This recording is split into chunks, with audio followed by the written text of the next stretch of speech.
បាទជំរាបសួរបងប្អូនបាទនេះ tractor Kubota M95 ខ្សែបាទ tractor Kubota M95 ខ្សែស៊េរីឆ្នាំ022បងប្អូនណាស៊េរីឆ្នាំ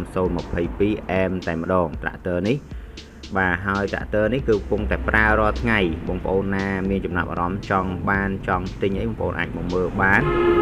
022 tractor នៅសំណុំស្អាត022ឆ្នាំខ្ពស់ត្រូវចិត្តបងប្អូនចាំតថ្លៃបាទឧបករណ៍វាគឺមានប៉ែលមុខហើយនិងផាលក្រោយផាលខ្ញុំដាក់រូបភាពដែរប៉ែលខ្ញុំដាក់រូបភាពដែរហើយរូបភាពវាគឺមួយជុំតែម្ដងកងក៏នៅថ្មីtractor ក៏នៅស្អាតម៉ាស៊ីនប្រអប់លេខគឺអែមតែម្ដងម៉ោងវាក៏នៅស្អាតនៅល្អ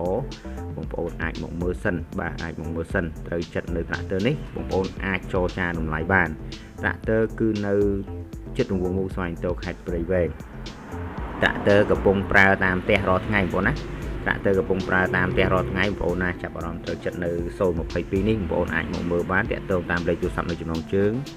ខ្ញុំដាក់លេខទូរស័ព្ទនៅចំណងជើងមកសិនបងប្អូនត្រូវការចងបាន tractor ស៊េរីធំ